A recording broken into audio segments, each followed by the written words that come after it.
Alrighty folks, we're back. Apologies to sort of restart the stream because OBS has been being a bit weird. It seems to have fixed it.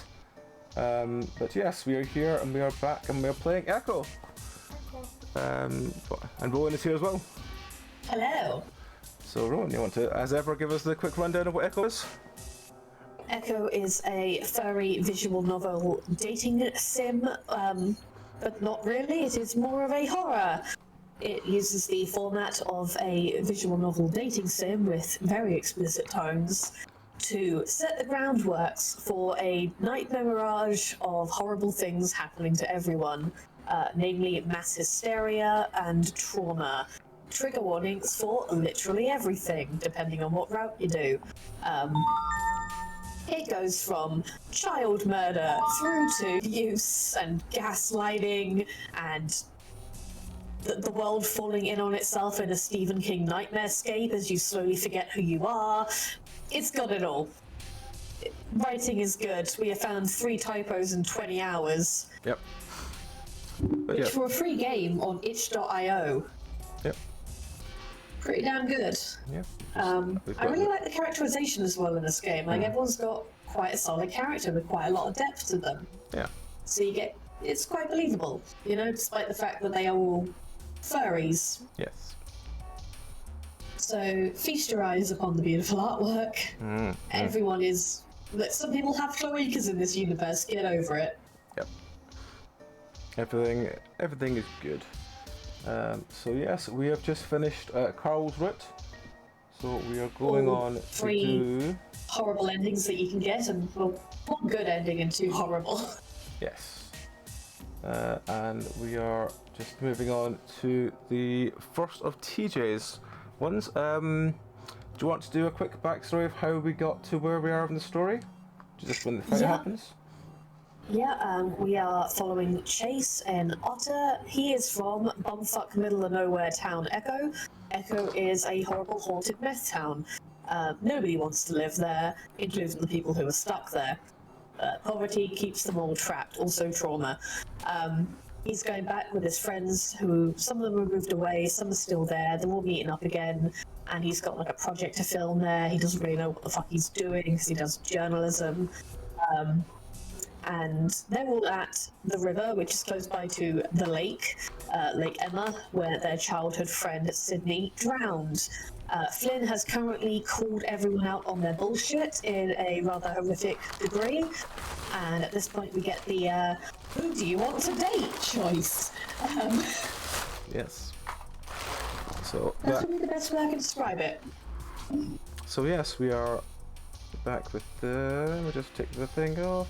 There we go. We have so far done the ram and the scaly. So we can now pick from cat, wolf, or fox, and I think we're going to go with the Canadian Lynx TJ, won't we? Yes. We are going to go with TJ, I believe. So yes, that's where we're going to start. Just checking something is working in the background. Yes, that's fine. Right, cool. So yeah. Trigger warnings, this route particularly involves itself with psychosis, abuse, and gaslighting for those who might be upset by such topics. Alrighty. Let's enter TJ. I'm really worried about TJ. He's a sensitive guy. Not a tongue lashing like that from someone like Flynn. I can't imagine what state he's in. I don't see him anywhere.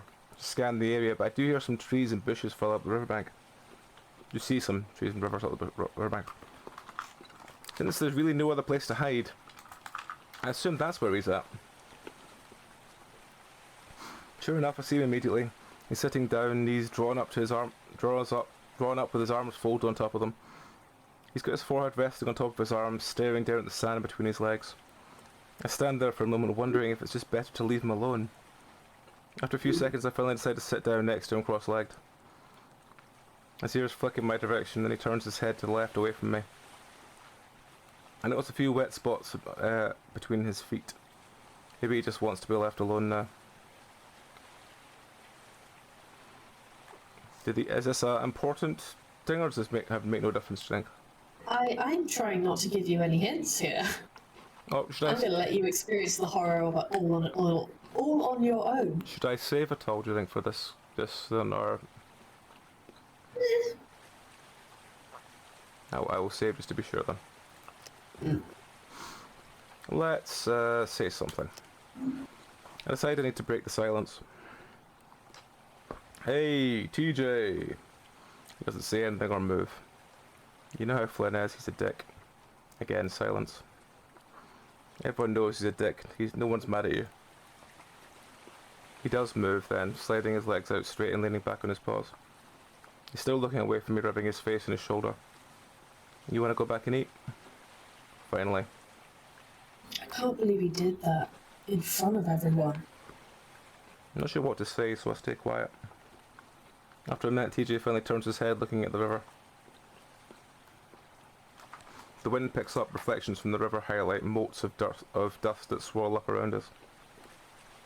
His face fur is a bit mussed up, spiked in a few places from being wet. It's an unusual sight to see his fur unkempt. I mean, what the heck? TJ, unable to curse even though it probably would be the best thing for him. He adjusts his legs just like cross-legged like me and wipes his face again. Did you know what he was talking about? Taking a breath, unsure how I should approach this. I think so? TJ's ears lower.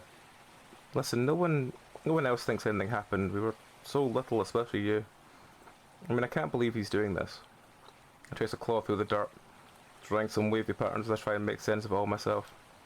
I think it's just because he was such good friends with Sydney and he wants to be more than he just wants more than the truth. I look sideways at TJ. He's just sitting there looking at the ground. And I guess you're the only one that saw what happened, so he only has you to go after. I saw him drown. I don't say anything, but I can feel myself cringe inwardly. Pretty soon, tears are running down TJ's face, but he doesn't bother to wipe them away. He's not just sad though, he's angry.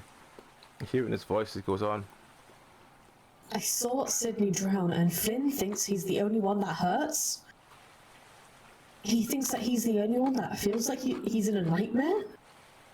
Well, maybe. His voice cracks and he looks away from me again, wiping his face. Maybe I haven't told him everything because I don't want him to have those images in his head. TJ takes a moment to steady his voice, working to get his breathing back to normal. I just wish I could go back to that day. TJ, there's nothing you could have done. I know my words are meaningless crap and I hate myself for saying them, but I have to say something. Not one of us would have been able to do anything if we were there. You would have. Well... Besides, I already know I couldn't have saved him on my own. That isn't what... TJ takes a moment to wipe his face, and then, when he's done, he doesn't go on. We sit in silence for a long while after that, and I adjust myself so I can lean back against the rock behind me. I pat the ground. Sit next to me, Teach. He's calmed down for the most part, and after a moment he does crawl over to sit by me. I pick up a few pebbles and toss them in the river. Remember when we used to call it Seesaw River? Yeah.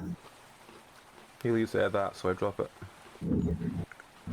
I rest my head back and close my eyes, only then realising how tired I am. In some way I can see why Flynn is so suspicious, or at least why he believes there's more to the story. There clearly is. But while I do want TJ to tell me more about what happened, I could never bring myself to ask him. I honestly feel like if I ever wanted to help him with his past, he should probably come to terms with myself. I crinkle my brow, toying with the idea of going back. It's something I actively avoid thinking about. We all do. But like Jenna said, maybe talking about it, thinking about it might actually help. I take my fingers into the pebbles on the other side of me. Images come in quick flurry like someone cycling through a Viewmaster too fast. The sky is getting cloudy. The air crisp. Autumn. TJ is sitting in a daze, Jenna running back to town, Flynn pulling me into the water. Me grabbing onto the next scruff, pulling back to the shore. Carl sitting on a rock bawling. Leo starts trying to do compressions. And Sydney just stares. Sirens and helicopter rotors, adults everywhere. I'm home, Mom's holding me, Dad puts on my favourite movie I watch. But still, Sydney just stares.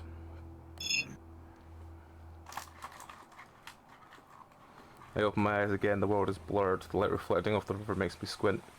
I rub my eyes with the back of my paw and it comes away wet. My chest hurts and so does my head, throbbing and buzzing. I look over and looking for me, TJ is leaning back with his eyes closed like I was. If revisiting that day is horrible for me, I can't imagine what it's like for him. I decide right then and there that I'm not going to press TJ on what happened. If he wants to tell me more, he'll do it in his own accord. I kind of want to swim again, but at the same time I don't. That day really fucked my view about water. He ruined the whole trip. TJ speaks suddenly and I look over at him. Flynn? No, he hasn't. TJ finally looks down at me. Then, as I'm struck by how dishevelled and sad he looks, I feel anger bloom in my chest, all of it directed at Flynn. What a selfish prick, thinking he had the right to ruin everyone's good time just because he felt like shit. If he were here right now, I'm pretty sure I'd punch him right in the gut. Listen, we don't all need to hang out to have fun. Remember the park was just you, me and Carl, remember? If Flynn wants to be a douchebag, then let him. We'll do our own thing. TJ sniffs and I see his tufted ears perk up a little. Didn't you want to hike the trail? He smiles at that and looks at me. You didn't want to hike, I could tell. I grin. That's because it's so friggin' hot, but seriously, we didn't come here to lay in a motel all week. And we can bring water. Just dump it on yourself every half hour. That's how I manage, along with taking plenty of breaks. TJ leans back and spreads his legs out. Yeah, because he's a Canadian lynx, he's got a pelt that's made for, like, the fucking Canadian winters. How is he coping in a desert? You can see he's starting to get excited at the prospect of hiking, which makes me feel better. Well, if you're able to do it, I guess I shouldn't complain. I look over his fluffy form, which by itself is enough to make me sweat even more than I already am. You know, I always thought you'd go back after you graduated high school. Hmm? The Great White North. I say it dramatically, nodding upwards as if that's where it is. Your parents did. TJ's family moved to Echo when he was only 6 from a small town called Wasatchta. His dad got a job in Echo to survey the land or something with the wildlife. I can't remember exactly what it was. Oh, well, I don't really remember it. But I might after I graduate. We have some things up there that sound really nice. Free healthcare? That, I guess. And snow. For a moment I wonder if snow is to a lynx as water is to an otter. A lot of snow did sound kind of exciting to me though. Here we'd be lucky to see a single dusting of it a year. So, you serious about hiking with me? Of course. Just gonna bring some equipment too. I want to get some shots of the canyon. Okay. He waggles his furry feet back and forth. I hide a grin at his enthusiasm. Alright, so we're gonna have to get up around 6. Oh. I want to be able to make it to the canyon for lunch, but we can have a half an hour rest, or a rest for an hour or two, and then... You can tell by how excited TG is by how much he talks. Well, if anyone's good at planning things at a ridiculous, meticulous level, it's TJ. Oh no, he's autistic. We sit there for another 20 minutes or so and just talk, mostly about school and what our plans are once we graduate. I promise TJ that we'll meet up again before I do. That's when I get a text from Jenna asking where we are. I stand up, brushing off my pants before reaching down to help TJ up. Well, so we've got to go back. Guess we're all wondering where we are. When we get back, everything's packed up in the van along with Carl and Jenna. Leo's leaning against the van waiting for us, his paws in his pockets. He looks at me, then over at TJ, obviously trying to gauge his mood. Everything good? Yeah. TJ answers before I can, and whether or not he's actually okay, he sounds happy enough. Well, alright then. We get in the van at that point, no one saying anything to make the short drive back to the motel. As we get out, Leo tells us that he's going to have a word with Flynn, and despite the spoiled afternoon, we still had stuff to do over the week. I'm not too convinced myself that it will happen. I'm convinced that I'm going to be awkward as fuck if we do. Leo leaves for work at that point, though Carl does end up coming in with us to the motel room. The rest of the day is pretty uneventful. We'll watch a few movies and go to the diner for dinner. After we just sit in the room and talk, Carl filling us in how things have been in the town over the past 3 years. It's not long before the conversation drifts back to Flynn and his outburst. I think he's just antsy because he realised how shitty it's been without you guys. Trust me, he's already kicking himself for it right now. Even if he is, doesn't mean anything unless he apologises. Ah, you know how he is, Jen. He's sorry even if you won't say it. I don't care. He's gonna have to realize that none of us have to put up with him anymore. Hey, why don't we go get some ice cream? I've been wanting to go to whatever since we got here. It's hard to tell if TJ is trying to change the subject or actually wants ice cream. Probably both. If you want to drive half an hour to Peyton, sure. What? Why? They moved it there. It sucks. I haven't had that rocky road for a year. For a year now. Blech. Aw. Well, let's just stop by when we go to Peyton next. I assume we aren't staying in Echo for the rest of the trip. Oh, Chase, can you take us? I just smile at him from my spot on the couch. Sure, why not? Yes, I love the cookie dough. What about you, Jenna? Jenna's busy looking at her phone. Well, I've always enjoyed their butter almonds. What? It's hard to find that flavour anywhere else. TJ looks at me and I open my mouth to answer, but for a moment I draw a blank, memories of Ray's hazy and blurred, my head still buzzing. Oh, vanilla. Of course it's vanilla. Chase, you boring fuck. IQ of a spoon, personality of a fucking rock. Flynn was right. I've been feeling pretty shitty ever since I've had that talk with TJ by the river. I made a mental note to steal some of Jenna's aspirin before I go to bed. Well, Flynn was right about one of us at least. Carl. What's wrong with that? Everyone likes vanilla. And Gwen, even though Carl's comment hurt me more than it should, he's just joking after all. I mean, who loves it, right? Personality of a rock. It's a good answer, especially if you put toppings on it. The buzzing picks up and I feel a dull pulse behind my eyes. The three of them continue to talk amongst themselves while leaning my head back against the couch. I close my eyes trying to will away the pounding of my head. I open my eyes, the room is dark and Jenna's in her bed, TJ's in his, Carl's wrapped in a blanket on the floor. I lurch for my camera bag, then look around wide-eyed. I sit on the bed next to TJ and stare at the door. TJ stands on the edge of the lake, staring across to the other side. He has one paw in his pocket, the other holding a beer. He takes a drink from it. TJ doesn't drink beer. He pulls the tab off the top and flicks it towards the lake. It whizzes like a weed cutter skipping across the water, kicking up a spray. Suddenly his ears snap up and he sees something I don't. He turns and starts to run. He's at a dead sprint when his leg snaps out from under him and he falls into the rocks, beer splashing everywhere. A chain is pulled taut from the lake, connecting to his ankle. I get up, wanting to help, but I can't. I look down, my wrist and ankle chained.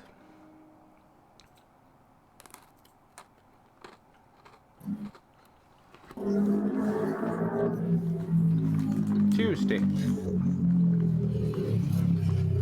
Thank you. That's a very loud car. Motorbike, sorry. It's alright. The sun is bright and I'm pretty sure I can smell the fur searing on the top of my head. It's the end of March, so it's not nearly as bad as it can be, but being right under the sun like this. I've only been on the trail for about 10 minutes at this point, but I'm already regretting it. Chase? TJ is about 5 feet ahead of me, turns around. So at that point I realise he's said something, I have no idea what it is. Everything okay? Yeah, sorry, what did you say? He looks concerned and walks back towards me. Remember, if you have a headache or feel sick to your stomach, or if you start feeling like you're not yourself... Don't worry, I'm fine. I try to give him a smile to know it's true, but he's already in the process of unscrewing a bottle of water from his backpack. No, wait, you don't have to... He dumps half of it over my head and hurriedly unshoulder my camera bag. Watch the equipment. Sorry, Chase, but you're not having heat stroke on my watch. You know I've studied autophysiology. You guys don't do well in dry, hot environments. He's pretty close to me. I'm to dump the bottle over my head. I keep holding the bag away from my body while I look down at him, water dripping from my whiskers. Autophysiology. Yeah, it's like your body, its parts and what they do. It's a little awkward that TJ knows how my body works for some reason. Huh, so you've like studied all our parts. Attempt to humour is weak in the first place, but I realise it's too late when I'm talking to TJ and he probably wouldn't have laughed even if it was funny. He looks a little taken back. Oh well, yeah, we all have different anatomy and it's important to... He trails off and I can tell that he's blushing. He frowns at me. Are you making fun of me? What? No, I was just trying. He turns away suddenly and starts back up the trail. We should keep going. It's an all-day hike. I follow him quietly. It's hard to judge the type of expression he had in his face. It wasn't exactly angry, more flustered. I'm pretty sure it's because he knows I like guys. Even in college, my straight male friends get uncomfortable when I joke about sex, like they think I'm coming on to them. TJ never told me how he feels about my sexuality. Oh no, internalized homophobia. The worst thing. And first, I know nothing about his sexuality. I think he dated one girl in high school, but I fell apart pretty quick. She had problems fitting in, so he befriended her. Obviously took it as him liking her, so she asked him out. TJ of course couldn't say no, he's always had a quest to make other people happy. Anyway, he definitely isn't homophobic. He seemed really happy for me when he found out I was going out with Leo, and he seemed really sad when he found out we'd broken up. Doesn't exactly follow any particular Christian denomination that I know of. He hasn't even weighed in on the whole Jesus species debate. Jesus species debate. From what I gather, TJ just likes the spirituality of the whole thing. Once Leo told me Clearly, TJ... Jesus's persona would be a lamb or a sheep. Tell me I'm wrong. That's for debate. Debate in another time. I will debate this. Oh come on! He's always called like the Lamb of God and all that shit. Yes. Like, just make it literal. He is literally described as the Lamb of God, yes. He's literally described as the Lamb of God, so make him a sheep. Fight me. Imagine baby lamb Jesus running around a temple preaching. Doesn't that make you smile? All I can see now is Carl. Baby Carl? Baby Carl is Jesus, yeah, that would be... I don't imagine him to be the type of sheep that has horns, though. Like, maybe it's just the Catholic upbringing, but my head does definitely picture one of those cute little white lambs. It's like, that's what I picture, not baby Carl, because he's more like a wild ram, isn't he? What was that, Mia? When people exclaim, like, you know, sweet baby Jesus would be sweet baby Carl. Good. I like Carl. Carl is good. Carl is a good boy. Carl is good boy. Carl should have had a joint to cope with the horrors. Give him his joints. He deserves them. Once Leo told me that TJ is the type of Christian that Christians always say they are, but definitely aren't. I have to agree. 2 hours later, I'm pretty sure I'm going to die. I'm practically stumbling after TJ that links 15 feet ahead of me. He doesn't even notice either, cheerfully marching along up a steep trail over rocks as if they aren't there. I'm dying, literally dying. My foot slips on a faceplant. I lay there waiting for TJ's God to take me. Chase. Yes, with Wait, stumbling, what? No. TJ slides up next to my body, sending a cascade of gravel over my head. Oh my gosh, are you okay? I hear the telltale sound of an unscrewing bottle and I turn my head to the side. No! A gush of water hits me right in the face and I jerk up, spluttering and wiping away my eyes. For the love of God, TJ, stop it! Let's get you to some shade. Blah. He grabs me around the arms and starts dragging me towards a big boulder. Calm down, I can walk. Are you sure? Yes. TJ's looking incredibly worried right now, hovering up over me as I make my way to sit against the boulder. Dude, I'm fine, I'm just tired. I don't know how you do it. TJ keeps watching me, and once I sit down, he kneels next to me, then runs his paw through my fur and my forehead, feeling it with his paw pads. You're a little warm. We should rest here for a bit. He takes out another bottle of water like he brought 50 of the damn things. You should probably get your clothes wet. I put a paw on his shoulder. TJ, calm down, I'm fine. You sure? Because... TJ? He stops babbling and looks me in the eyes, and the water bottle in one paw, cap in the other. What's up? He looks at me for a second, then breaks eye contact, slowly screwing the cap back on the bottle. Sorry, I just want to make sure you're okay. I'm the one who asked you to come. Relax, I'm just being a little dramatic. Alright, if you're sure. I am, but I could use a drink. He hands me the bottle. Good idea. Have you been making sure to drink a lot? I have plenty. Yep, my piss is crystal clear. TJ's muscle quirks and I take a long draught of water from the bottle. I cap it and burp. You know what? I think because I'm starving when we're gonna eat. I think it's because I'm starving when we're gonna eat. Not yet. We have to make it to the top first. I have some granola bars though. Dude, I'm hungry for real food. It is real food. Anyway, it'd be so much better if we do it at the top. Besides, this is the hardest part and it's almost over. It's all downhill after this. Literally. I can tell he's getting anxious to start moving again, so I have one last gulp and get up. I don't get how you're so unaffected by the heat. Oh, I am. I'm just keeping wet. While he talks, he starts pouring water onto his shirt. It sticks slick to his torso, showing off his tight chest and flat stomach, his navel a dark indent through the fabric. I make sure I don't stare too long, not want to make it feel awkward again. Either way, I can feel my crotch area getting a little tight. Being in a hotel room with two people didn't exactly give me much time to relieve stress. Maybe my straight friends did have a reason to be wary. I keep my eyes focused on TJ. I guess it's how you can keep moving like you do here in the middle of the desert. Well, I run a few miles on the track every day at school. Jeez. We start up the trail again, TJ's sticking by my side now. I feel bad about holding him back, but at least now it's less likely I'm gonna eat shit again. We did it. TJ looks over the view as I stagger up behind him. I'm not as beaten up as I was earlier, but my legs are starting to kill me. I lean over my paws and my knees, panting. Swimming is definitely a better way to work out. TJ turns to me abruptly and I straighten up, smiling. He holds up both his paws, grinning. High five. I slap them with gusto and TJ laughs, pulling off his backpack and sitting down on a rocky bench. I look at it a little confused. What's this? A rock bench. It's always been here. I think some seniors from the old school made it. See. He scoots over, pointing at the back, and I look closer.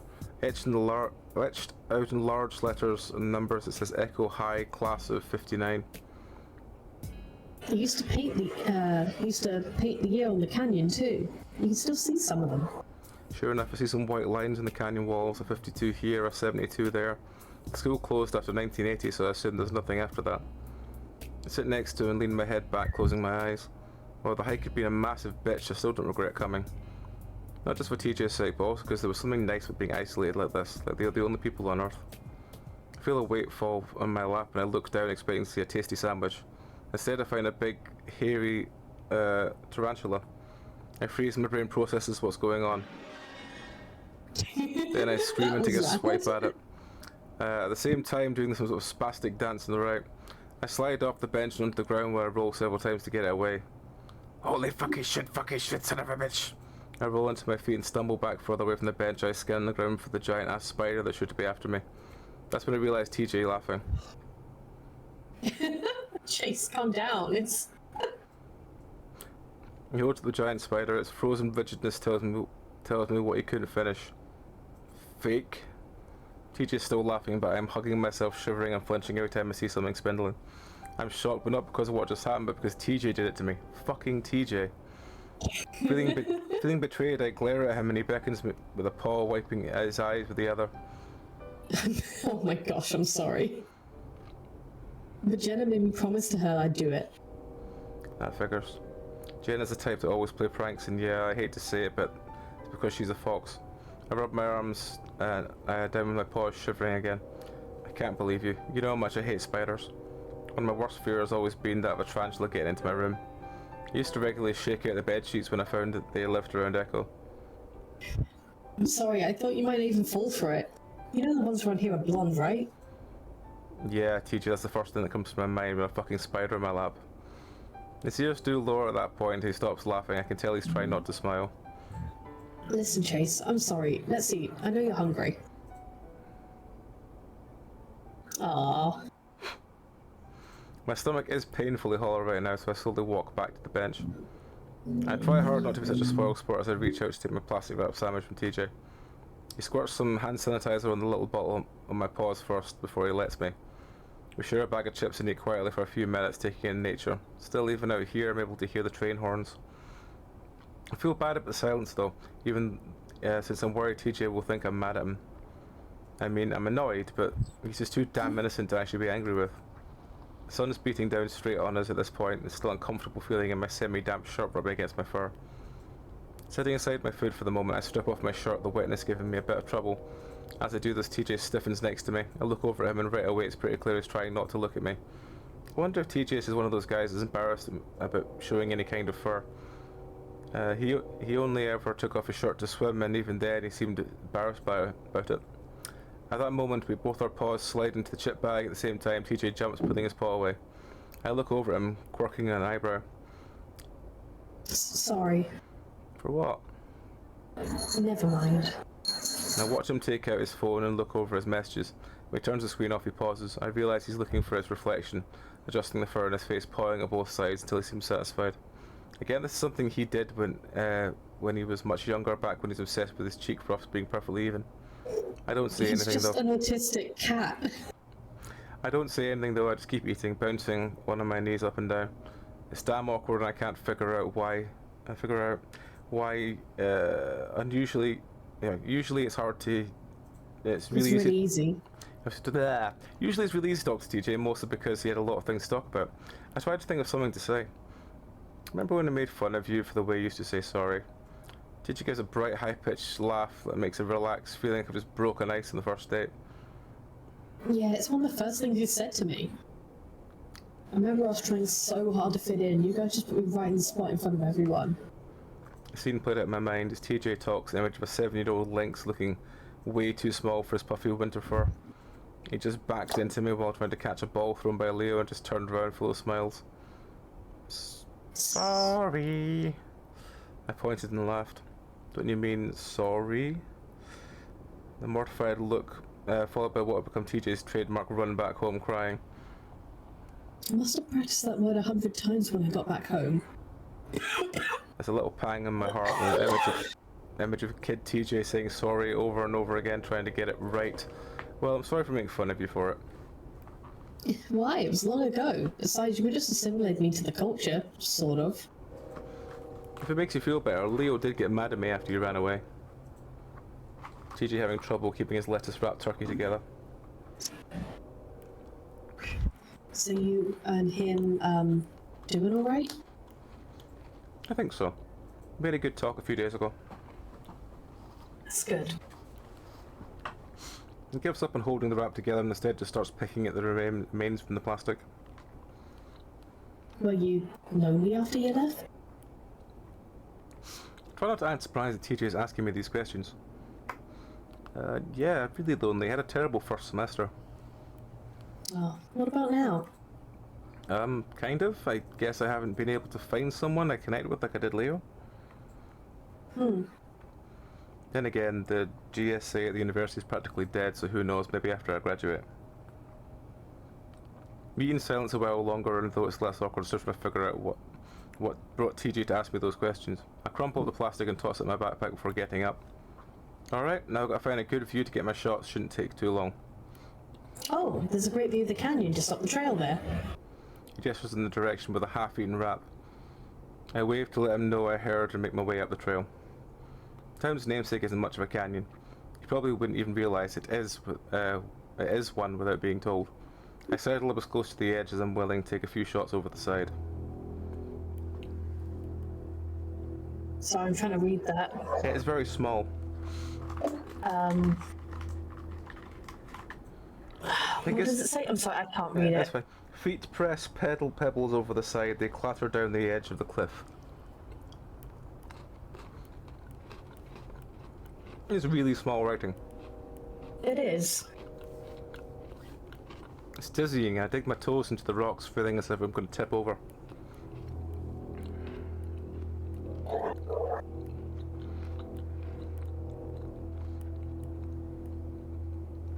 Yeah, I'm sorry. It's fine. Tears and pain mingle, finally letting go, going limp. Wind giving the final push. I back away. Impact instead of release. Pain. I feel the buzzing start up in my head again. I sigh and bend over to reach my camera bag. I almost wish I could stay here until sunset and the canyon would be a great backdrop for it. But I definitely don't want to hike back down in the middle of the night. Doesn't take too long, but 5 minutes later I've got all the footage I need. Hiking on this way definitely isn't worth it, but of course that's not the reason I did it. You finished? TJ walks up behind me as I'm bending over to put my camera away. Yep.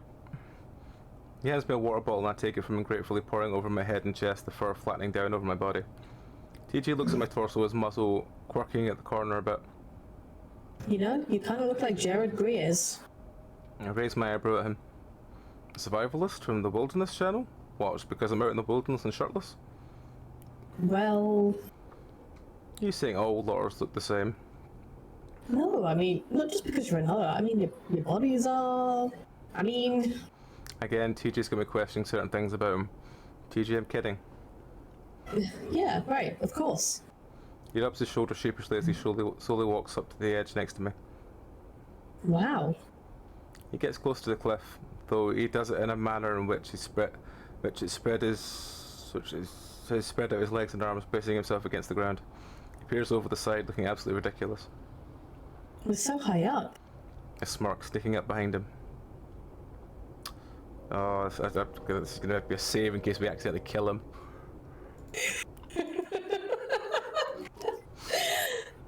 Shove him! Lingering for days, white bone pokes through the skin, maggots feeding off the living. What? Oh, come on! Wouldn't let it. Intrusive thoughts.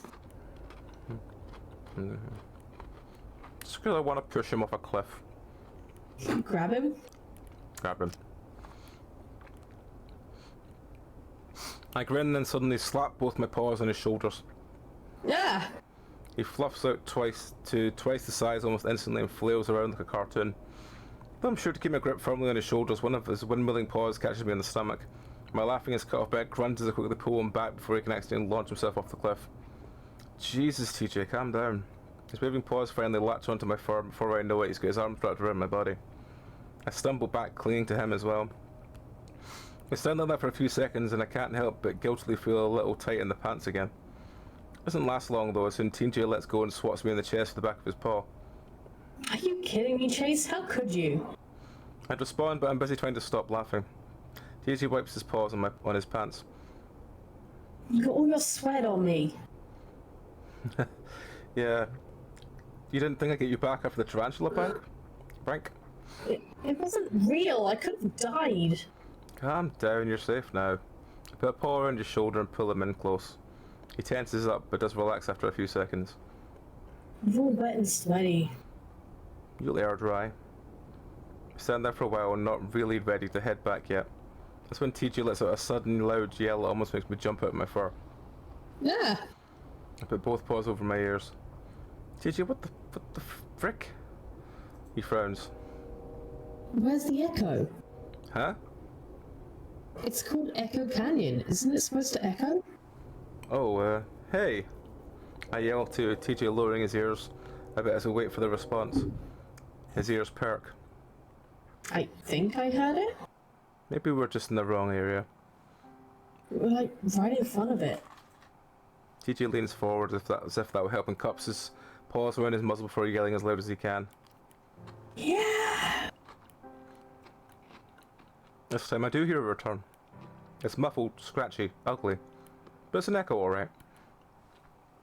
TJ makes a face. Ugh, that sounds kind of creepy. Yeah, what do you expect? Everything's crappy up here. Including Echo Canyon, blah. Again, we're answered with a raspy, ugly response, my voice twisted and distorted. Seems a bit silly to name the entire town after that. I think it fits. I grunt as I sit down, spreading my legs with a sigh. TJ does the same, except with his legs crossed. You really hate this place, don't you? He looks sideways at me. You don't? Of course not. All my best friends are from here. I mean, some of it's bad, but why let the bad taint the good, right? I make a non-committal grunting sound. I wish we all could have come up here. He really does look disappointed, and I feel bad about that. What, I'm not good enough? TJ giggles. I really am glad you came. It means a lot. We've been pretty lonely otherwise. I look over at him. He's looking me right in the eye. His powder blue gaze is really pretty with the sunlight hitting it like that. He's smiling, and I smile back. Suddenly his phone buzzes. He breaks eye contact to adjust his sitting position so he can get out of his pocket. Probably Jenna checking in on... I turn to look back at him when he goes quiet. He's furrowing his brow at the phone as if trying to figure out what it says. Everything alright? Slowly his face relaxes, but now his expression is dull, his eyes glazed over. TJ? I start to lean sideways and to get a look at what the message may be, but TJ quickly shoves it back in his pocket. Nothing. Just a little message from my mum. I can tell right away he's lying, which is fucking crazy because I don't think TJ's ever lied to me, at least not so easily. Is it bad? No, just something about when I get home from the summer. Oh, okay. It's weird because I know he's lying and he probably knows I know he's lying, but still here we are playing along. He stares quietly at the canyon for a few seconds, then stands up, brushing himself off. Alright, let's go. The cheerfulness in his voice is forced, but it sounds like he's about to cry. Like I said, it's all down here from here. Downhill from here. Literally.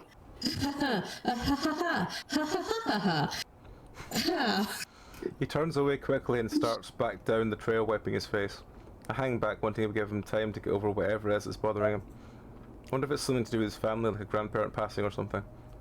I feel too intrusive to ask about it now, so I decide to put it off until tomorrow. Hike back is, like TJ said, literally downhill, so it's way easier than coming up. TJ is still a little overbearing, but I make sure I have water and dumping a few unsolicited balls over my head. Even then, he's still acting a bit detached. I try to stay upbeat though, since TJ's never been one to sulk for long. I get him warmed back up pretty quick. By the time we get back to the car, he's in a talkative mood again. So I'm thinking we get Jenna and go to the diner for dinner. Sound good? Sure, I'll text her. I reach out to turn on the radio that I remember where we are. So now that we've got hiking out of the way, what we can do for the rest of the trip? We've got like 3 days left. DJ rests his elbow against the door, tugging at the fur on his chin. Well, there are more trails than just that one. We could hike those too. I cringe inwardly at the thought of more hiking, but don't say anything. I'm pretty sure TJ knows I'm not into it. But you still need to do stuff for your project too, right? I could help you with any research you might need. Maybe. It's pretty boring stuff. Well, the work, yeah, but hanging out together can make it fun. I grin at his eagerness. Well, alright, but I warn you, it's a pain in the ass. I mean, but... TJ smirks at me. Chase, you don't have to try so hard. Anyway, I just want to help.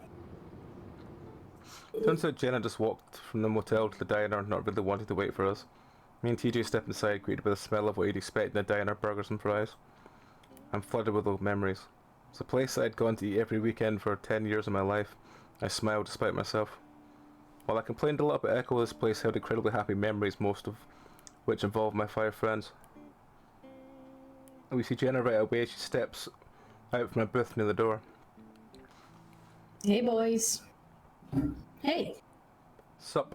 I make our way over to the booth, TJ sitting on the opposite bench while Jenna steps back to let me pass and sit next to her. She wrinkles her nose as I do. Whew, maybe you should have showered before you got here. Thanks, Jenna. TJ probably smells too. Nah, he smells fine. Of course he does. Thanks, Jenna. And don't blame Chase. Otters are, naturally musky. Naturally musky? I mean, have you ever been around real otters? The smell... It's fucking eye-watering. It really is. There's a tiny aquarium in Portsmouth. They don't really have that much there. Most of it is just actual fish. And a couple of reptiles, like smaller ones. but they do have one kind of small otter exhibit. It's clearly been there for like a long time, and they had 3 when they first came here, like 8 years ago. Jesus. And over the years, they're down to just 1, and they're all like really elderly. It's like 3 siblings. Yeah. And there's just 1 left, and they're keeping an eye on him. I've been there a couple of times, mostly because the aquarium part is actually really good. And the smell when you enter the room. Like, there's a little board on the side talking about how they only clean 1/2 of the exhibit at a time, otherwise the otters can't tell that that's their home. Because they need their stink. It's quite funny. I think they're small-clawed Asian river otters or something. They're just little ones. God, the smell, though. Ugh. I decided not to say anything, instead pull a menu out of the metal holder and flip through it. The table is greasy, so I try not to lean anything on it. So, did you guys have fun? Yeah, made it all the way to the top. We did it faster than I thought we would, actually. Did you, Yeah, he was really freaked out. Ha! I knew it. Did you film it? No. What? That's the reason we pull pranks. Why didn't you film it? I forgot. I glare at the menu. Shouldn't let her corrupt you so easily, TJ. I tried to think of some Satan metaphor that I can use, but that's when the giant plastic spider lands with a smack on top of the menu I'm looking at. Ah! I can't help myself and shove the menu and spider away from myself and fall over onto TJ's bench. I look up and Jenna's filming me with her phone, grinning. Stop it. I half-heartedly grab at the phone, but Jenna easily pulls it away. Oh my word, is that Chase? Look up to see a middle-aged coyote making her way up from the back kitchen around the corner. Hi, Janice. Hi, Janice. Oh, sorry, that was your one, sorry. That's okay. And Jenna and Tobias, of course. I smile politely, only now realising how loud our bantering must have been in the small diner. Now, what in the world are you all doing back here? But I wouldn't see you again after your graduation. I've known Janice as long as I can remember, having always worked in the diner, and in fact she started here when she was about our age. Just like most of the town though, once you're comfortable you don't move much. Chase is filming the town for a school project. We decided to make a little reunion of it. Well, isn't that nice? I'll bet Leo's mighty happy. He's been talking non-stop about you three since y'all left. Yeah, he pretty much organised the whole thing. Janice suddenly makes a face. Sorry, 1 moment. Hey, no. No, you're gonna play nice. Yes, you are going to play nice too. Don't make it jump again. Sorry. Good girl. Yep, there we go. Holly, you're a little shit. Okay. Pooey, it's Rap over here. My face burns and I sit harder on my tail staring at the menu. You know, I think Duke's out here. Forgot to spray the scent neutralizer. You know how weasels are. I feel Jenna stiffen next to me, but thank God she doesn't say anything. Yeah, anyway, how have you been, Janice? Janice leans her hip against TJ's bench, clasping her paws and leaning an elbow on the back of it. Oh, can't complain. You haven't missed anything, trust me. Actually, been meaning to do a little spring clean. Not looking forward to it. The bag doesn't bend like it always did. All the small town, small talk niceties, the speciesism, starting to make me zone out when suddenly TJ pipes up. We'll help. Janice beams. Well, you know I can never ask that of you, especially while you're on your vacation. TJ chuckles. Actually, me and Chase were talking about how we had nothing to do. I think it's a good idea.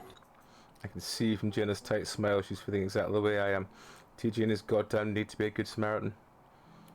Oh, Tobias, you're an incredible young man, you know that?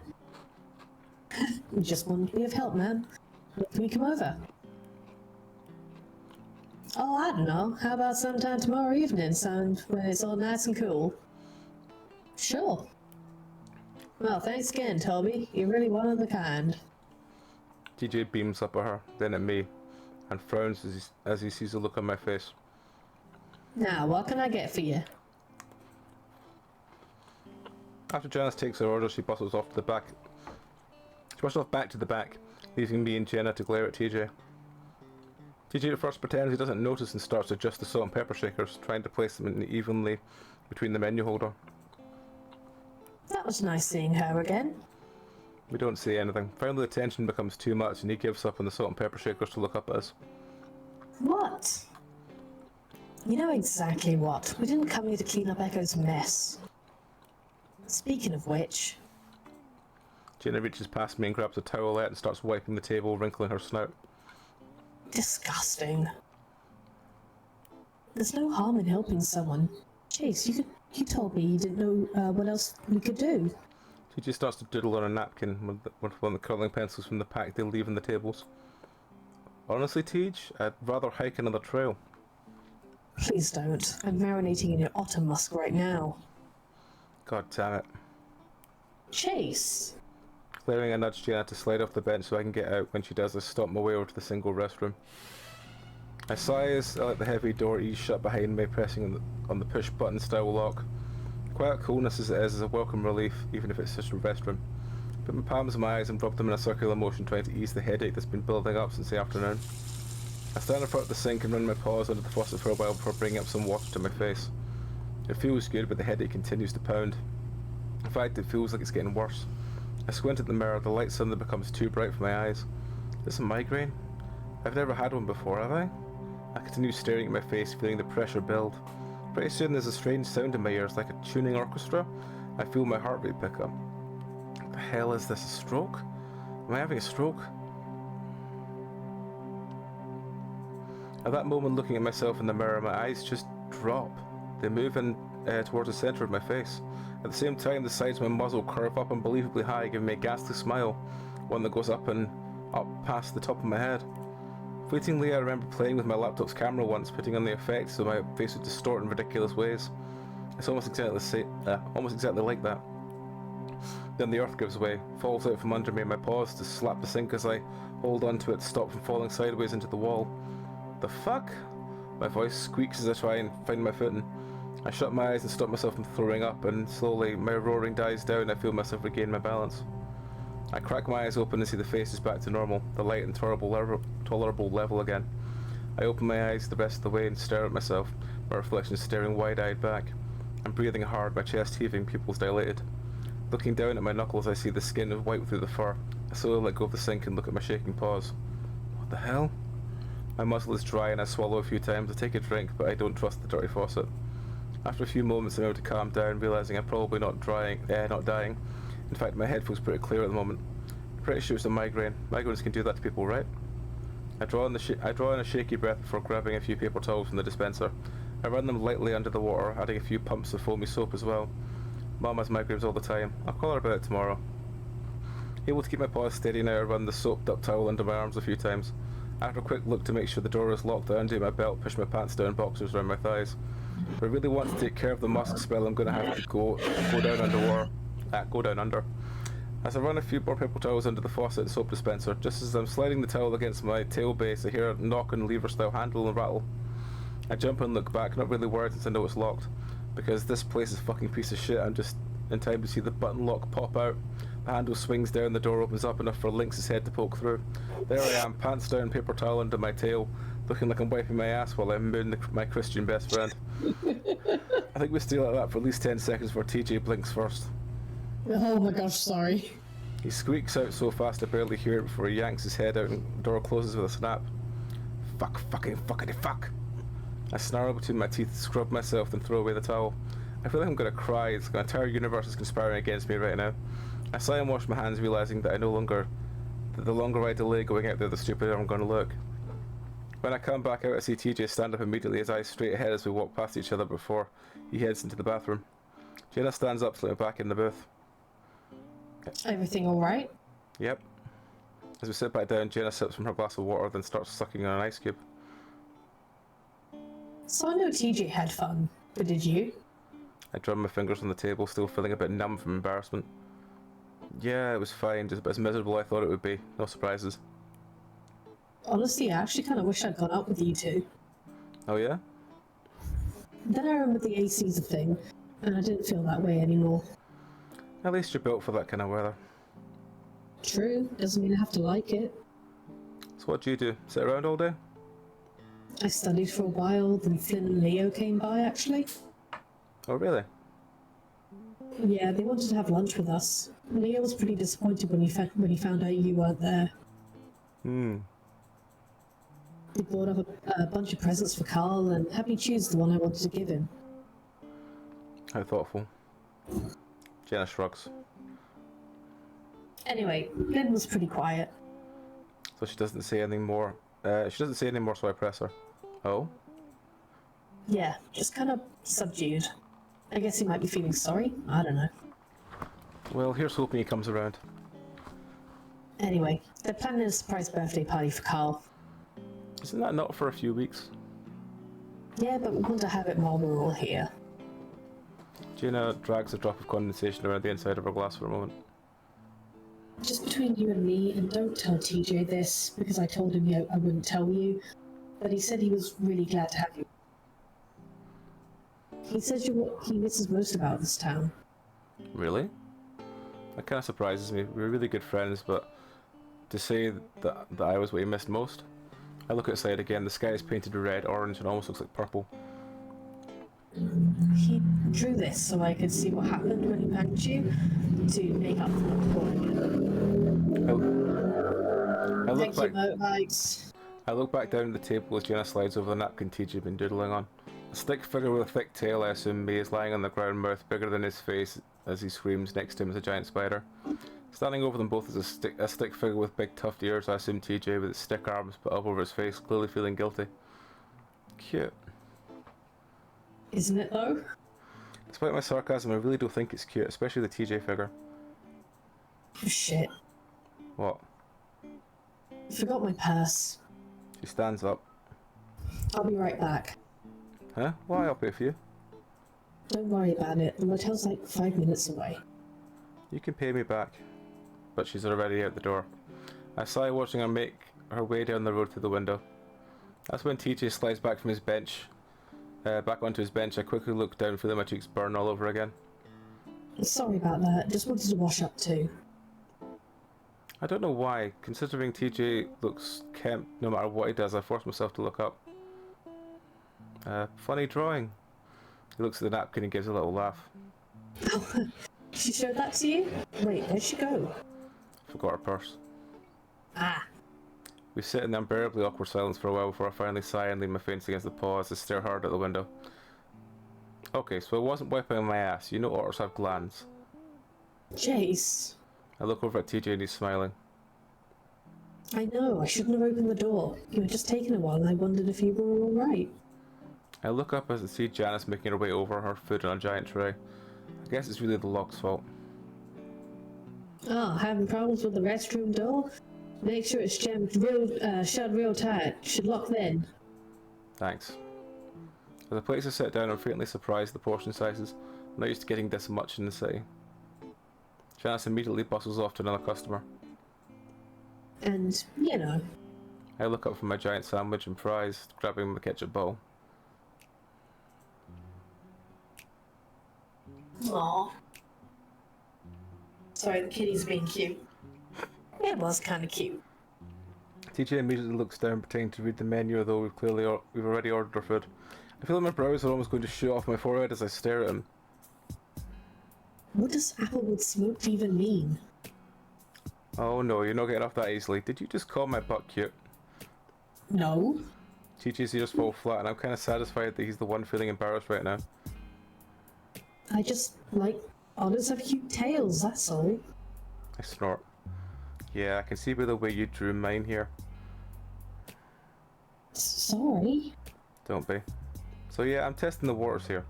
It's been a while since I played the game with a guy, and who the fuck thought the next one would be TJ, but here I am. I keep looking over at TJ, waiting for him to look up. Finally, he does look up at me for a moment, and we lock eyes. I smirk, and he smiles in return before looking back down. Oh, that's something.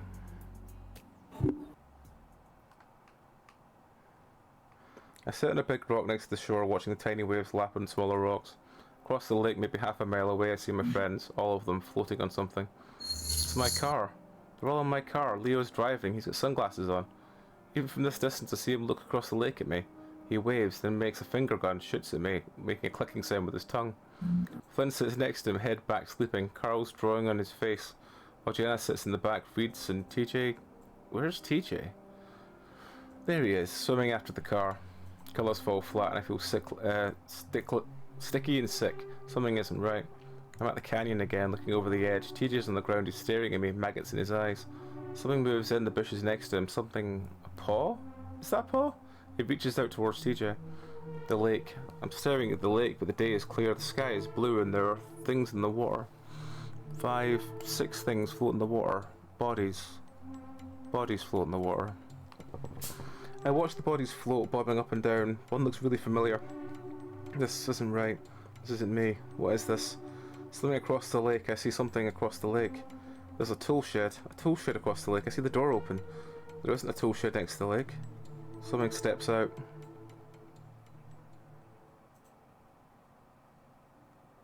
Wednesday. How are you liking TJ's route so far? It's definitely different. They all have a very distinct feel to them. Apparently no one can get in touch with him. Jenna leans back against the dresser, running a brush of the fur on her neck and head. Still a little damp from the shower. Did they try his landline? Maybe he just muted his phone. He sleeps in like every day. Jenna shrugs. If I'm going to assume that they have. So no one told him we're going to have a party? Jenna turns around and leans towards the mirror above the dresser, brushing away loose fur. It's a surprise party, right? I guess. It's not really his birthday. Jenna sighs. It's just an excuse to do something in this shitty town. I see Glenna glance at the door of the bathroom, as if worried TJ can hear her curse, even with the shower running. I let out my own sigh. Well, I'm sorry I dragged you here, Jenna. I thought it'd be fun is all. Jenna finishes whatever she's doing in the mirror and turns back around to face me. Hey, it's not the town I came to see. It was you guys. Yeah, well, you don't seem very happy about it either. Jenna frowns. I didn't want to be around you guys. If I didn't want to be around you guys, I'd have left by now. I have friends in Peyton that could take me to the bus stop. I don't say anything. Choose to lean back on the bed and close my eyes, still tired at the fucked up dreams I had last night. Sorry, I'll stop complaining. I massage my forehead with one hand. It's still the beginning of the week. We've got time to turn this around. It's really just Flynn. I look over her. Is he coming? Yep, Leo said he had to talk with him, so... I mean, Flynn gets over stuff pretty quick. I think it won't be awkward if we don't let it be.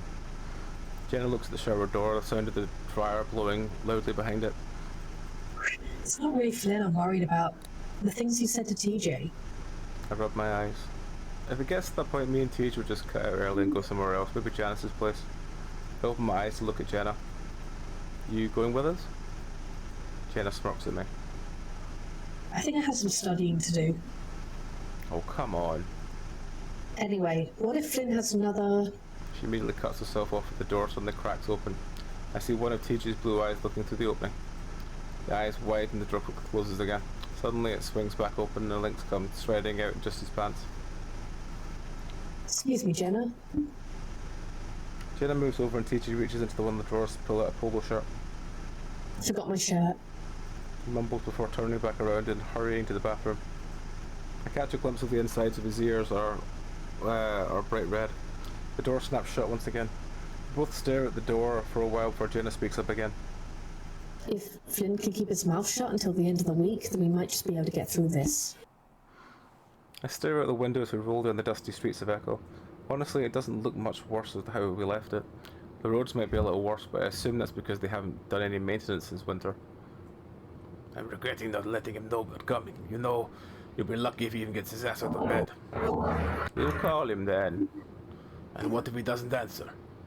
Leo doesn't say anything, instead focusing back on the road. TJ fills the silence after a while. Well, I don't think it's too weird. It's just like we're hanging out again. Nothing wrong with that. Sure, but making it about Carl is just weird. Maybe if his birthday was like next week, 2 weeks tops. Oh, hush, Flynn. It'd just be like we're hanging out. You're acting weird about it isn't going to help anything. I car stops slowing down and I snap out of my daydreaming to look up, knowing that we definitely aren't at Carl's house yet.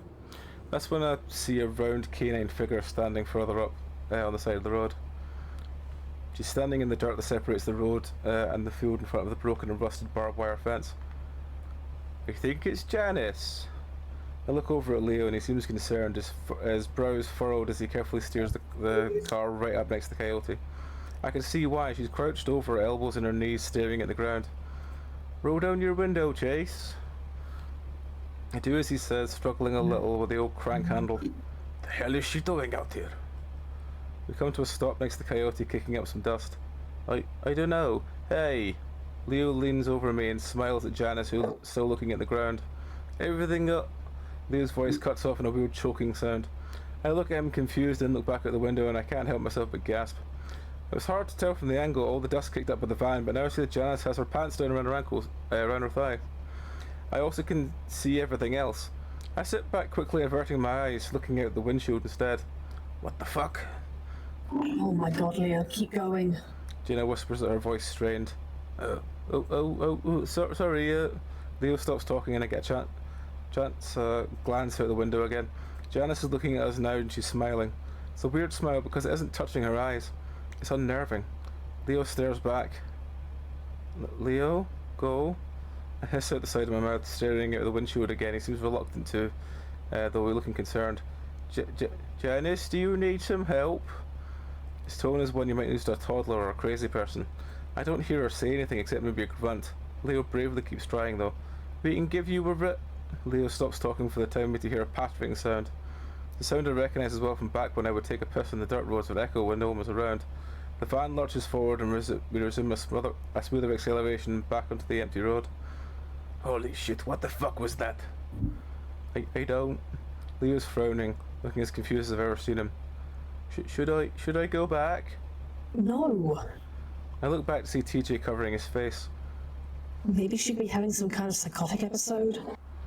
Maybe she just had to piss. I don't think so. Did you see the way she looked at me? She was probably just on something, isn't everyone? No, she doesn't do stuff like that.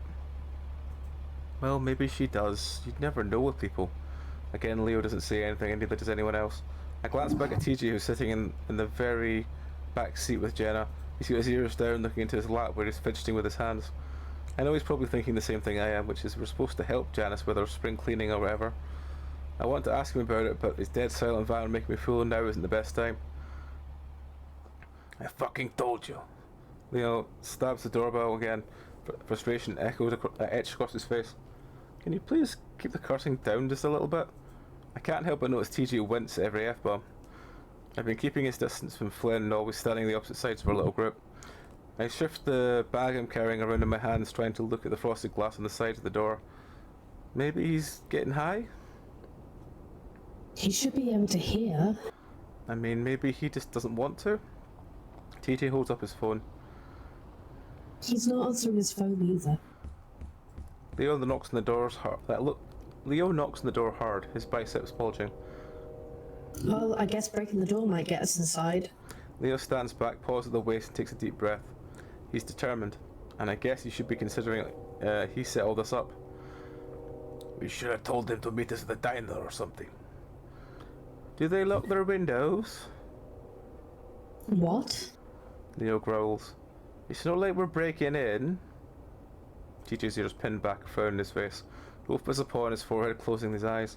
Sorry, but I think he's just asleep, and it shouldn't be too hard to just get in there and wake him up. I look over the side of the house and see a window well. I point at it. What about that? Too small. I could probably fit. She hops off the front porch and crouches down next to the window, pushing at it. Wait, there's a security sticker here. Well, you got to arm it first. The car's such a lazy ass, I know he didn't. Besides, if we set it off, we can just run. It's not like they'll show up anytime soon. Jenna hesitates, then pushes the window again, but it doesn't budge. Locked. Let's try the one above it. That's too high.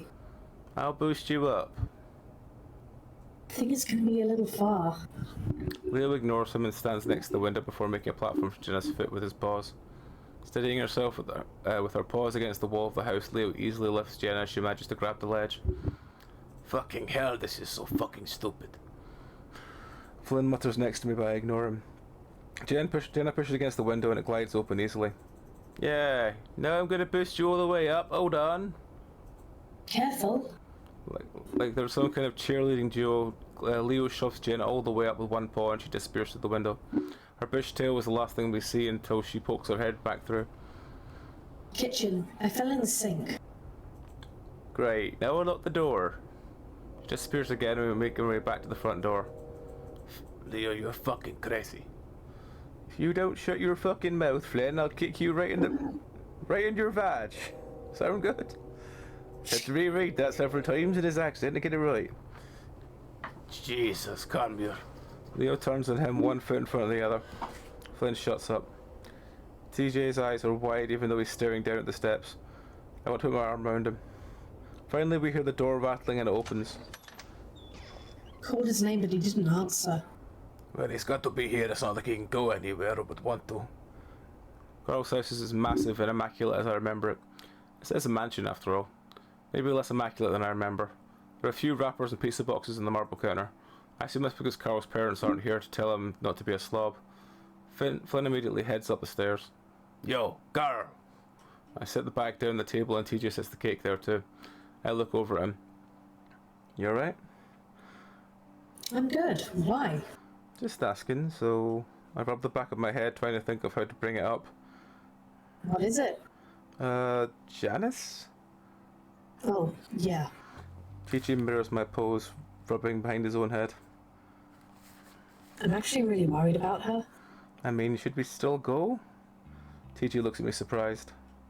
Of course, especially now. We need to make sure she's okay.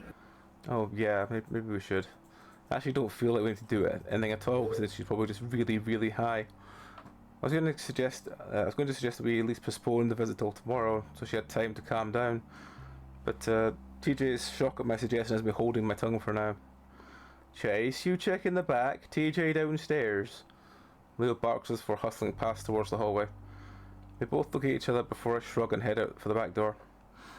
I stare in the glass window on the door for a while, wondering why Carl would even be out there. The old place out with the swings is gone, so is the treehouse that used to be in one of the two trees. The branch to the base of the tree that we used for step has been cut away too.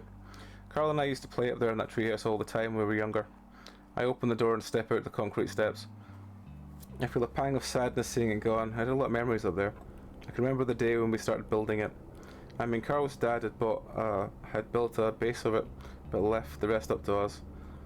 Duke, the old weasel, had a pile of random junk in his backyard and gave us permission to take from it as long as we cleaned it all up. I told TJ that if we cleaned up the pile, my dad would take us to the movies that night. We pretended to help clean up even though we were just taking what we wanted for the treehouse. We hauled it away in a wagon, telling TJ we were taking it to the corner for recycling or something, and he should keep going. Of course we didn't go back. I don't know why I thought we'd get away with that.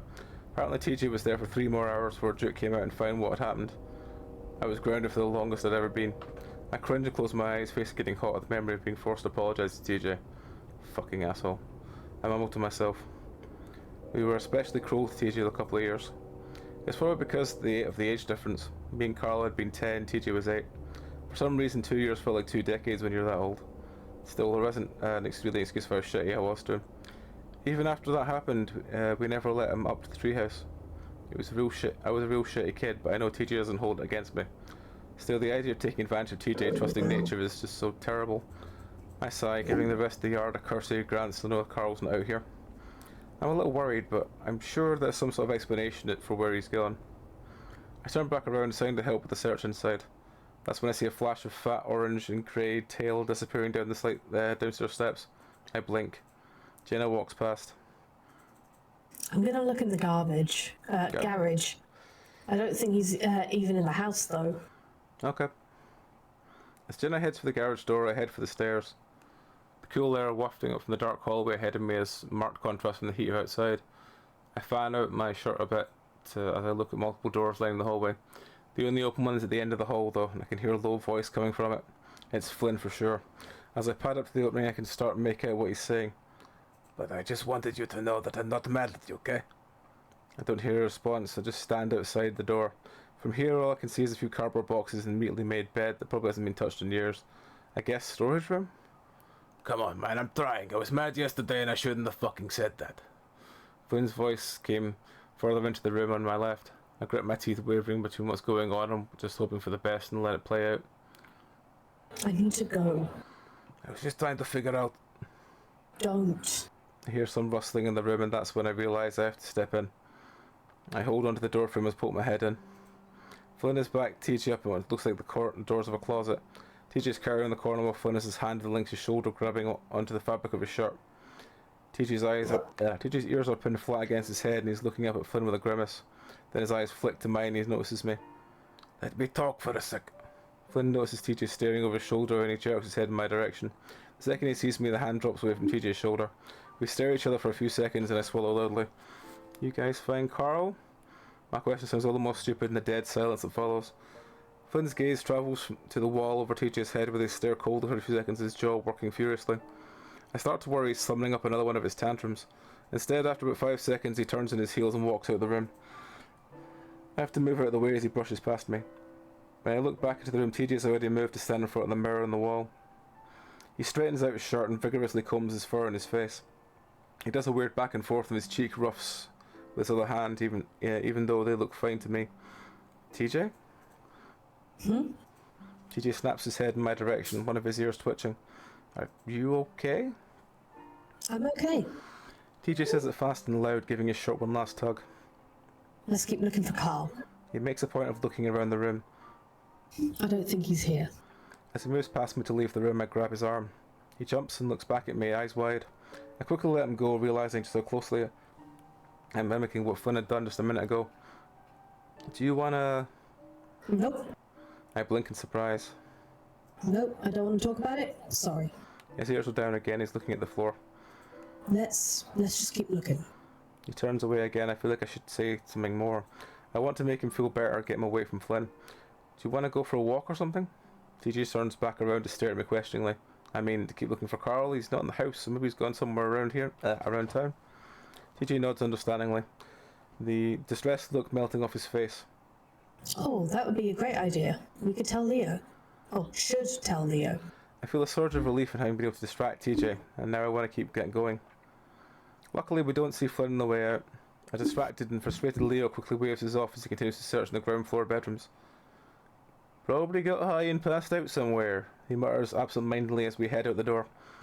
I immediately realise... I'm probably going to need to sleep soon, by the way. That's fine. Do you know how long it is to the end of the day? I don't think too long, but I know there's, I think, one more scene. Okay. But I can't remember how long it is. Time we are at. Okay. You up for doing... How long do you want to keep doing? Do you want to do another 5 minutes and then stop, or...?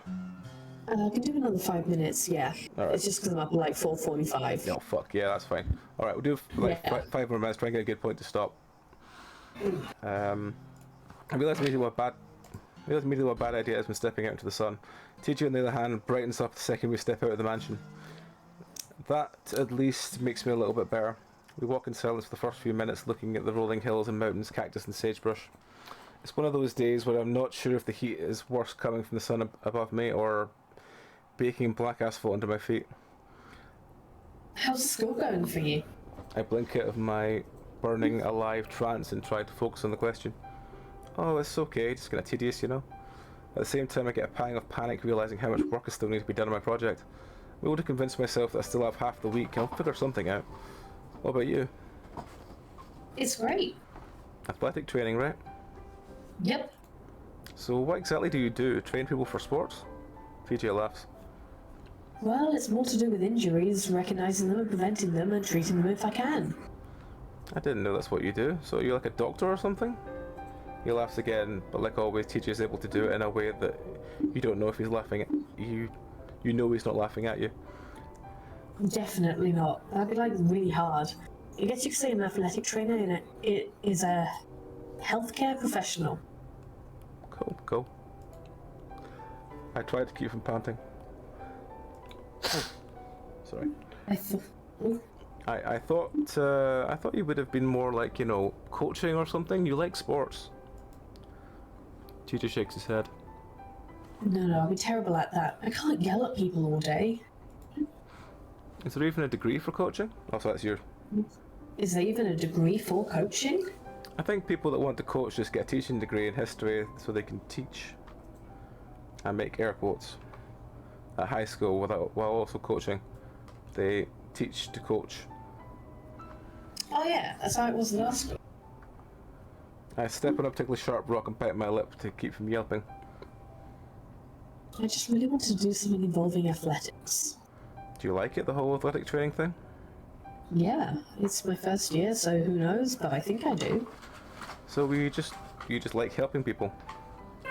That, and I like sports. TJ's quiet for a second. It probably sounds silly, but it seems like it makes life more simple. Sports? Yeah, or exercising. There's a goal and something in your way, like the other team or a big hill. TJ kicks a pebble from the ground and catches it at the top of his foot before launching it down the road. And your only job is to get around that to get to your goal. The lynx laughs. I don't know if that makes any sense. I think it does. Kind of like that with video games, I guess. I can see that. I tried to kick a pebble up on top of my foot like TJ did, but I ended up kicking it off the side of the road. How do you do that? Oh, I just got lucky that time. Usually it doesn't work. I am on the soccer team though. Think about how I didn't even bother trying for my school's swim team for otters. I already knew how mediocre I was. But I also just like being on the side of the field when they're cheering and the lights. It's fun. As we continue going down the road, we walk past the charred foundations of an old trailer. While the brush has mostly grown back, scorched earth and black sage brush skeletons still remain. At that moment my phone goes off and I pull it out, having to cup my hand over the top so I can see the screen under the bright sun. It's a text from Leo. Found him. Hey, they found Carl. Oh, where? He didn't say, just that they found him. Well, that's great. Yeah. I smile as a little ball of tension in my chest that didn't even know was there dissipates. I look back over my shoulder at the mansion resting at the base of the mountain and the distance the heat making it hazy. I really don't want to walk all the way back. Maybe you just took a long walk like us and got back. Maybe. My phone buzzes in my hand as I get a response from Leo. No party, Carl isn't feeling good. I frown. What? Said Carl isn't feeling good, so there's not going to be a party. Oh. TJ looks back to the mansion with me, airing out his shirt with both hands while he does. As much as it sucks for me to be under the sun, it's always worse with TJ with that thick fur. I copy him, airing out my own shirt, starting to feel self-conscious again about my musk. Should we head back? I hope he's okay. I think about all the shitty tension going back there and grimace. I don't know, we could do something else. TJ appears to think, his hands on his hips, and his face lights up. Hey, Janice's house is right down the road. We can get a head start on the work. Oh. I'd almost forgotten about that. Well, I definitely planned to go. I didn't do now under this heat. TJ jumps in place like he's warming up for a game. It'll feel good to do something after sitting around all day. I stare at TJ, absolutely baffled by his enthusiasm. What? I mean, well, first of all, it's work. Second, aren't you worried about how she's going to be when we get there? I stared down the road at the approximate spot when we'd seen her just an hour ago. She's not there now, obviously, but the memory still sends chills up my spine. Well, I want to make sure she's okay too. I don't know. We should give her at least a few hours to recover. TJ starts bouncing and rubs his arm. Sorry, if you don't want to, I can just go. I glare at him. Oh, don't guilt me. I'm not. I just don't want you to be mad at me. I stretch, feeling sweat trickling down the sides of my face. We could just wait until evening at least. Yeah, I guess we could do that. Disappointment on TJ's face is so obvious there's no way he's not doing it on purpose. Okay, so what if she opens the door and she's still got her pants down? TJ blanches. Chase! I'm just saying that's what could happen. There's no telling what she's on. Janice isn't like that. So maybe she's just having some sort of episode? Everyone's crazy here. All the more reason to check on her. I rub my face. Come on. It's fine, I can just go. TJ folds his arm and leans in closer. Or maybe, she just had to pee. He whispers the last few words like they're the worst cuss words in the world. I snort and close my eyes. Fine. I wet the back of my hand across my forehead. But if I have heat stroke, it's all on you. Oh gosh, don't say that. If you're dizzy or sick, you're going inside. The thought of sitting inside with Janice while I cool down is almost as unbearable as the thought of manual labour. Still, TJ looks happy, which is worth it, I guess. Right. Well, shall we have that as a point of... Yeah, that works for me. Alright, well... as before, we will continue with this next time, whether that's a Sunday if we have no people for Dark Tide, or whether that's Monday again, which will be... There's 2 weeks. Yes, 2 weeks. None for last on Monday, so 2 weeks from now. Hmm? Unless there's a Halloween booking on, in which case, if there's a Halloween booking on, we'll work around it. But yes, that will do us for Echo tonight, so yeah. So... How are you? TG's route so far? It's definitely different from the other two. It doesn't really feel like much is. It feels like there's lots of things moving in the background rather than much in front. If you know what I mean. Yeah, like it's a horrible slow build up to psychosis. That's the best way I can describe this one. Has this one got multiple endings? I don't think so. Okay. I think there is just one ending on this one. I know Leo and Jenna both have multiple endings. TJ's, I think it is just a straight downward fucking tumble, really. Like it gets worse and speeds up as it goes down, kind of thing. Alright, well, we will come back to this next time and we'll carry on from there. Let me just save. Let's just save that one there. That should be fine. Cool. So this one here, the number 5 is the one we've got for next time. Alright, so yes, we'll find someone to read out to. But yes, thank you very much, folks. Our next streams will be tomorrow night. Will be myself, Tom, and Zeph playing Deep Rock. And then after Deep Rock, I'll be doing some indie horror. Thursday will be more indie horror. Friday will be, I think we're playing Desolate. And then hopefully, if Age is about, we'll do some Sins of the Forest. And then Sunday should be Dark Tide. I think actually Sunday's the first. Sunday should be Dark Tide unless there's a horror recording on the day, which at the moment I don't think there is. I think the only one we've got booked so far is the 16th of October, which will be when I run the Everlasting group through it. But yes, that will do us for Echo this week. Yes, You're not invited for Deep Rock tomorrow.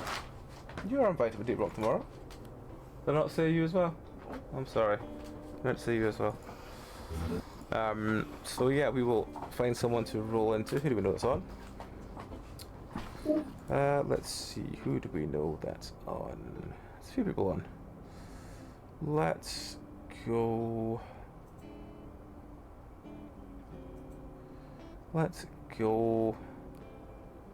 Oh, he's Click playing horror games. Ooh. He's playing one called Summon Azera. I've never heard of. I've never heard of it, but I don't think we get a chance to raid Click very often, so we're going to raid Click. But yes, thank you everyone once again for this evening. I wish you all the best of the rest of your entire week. And we will go and raid Mr. Click. So yeah, until next time folks, take care, have a great time, see you later. You saying bye, Rowan? Oh, see yous. It's Tom all over again. It's Tom all over again.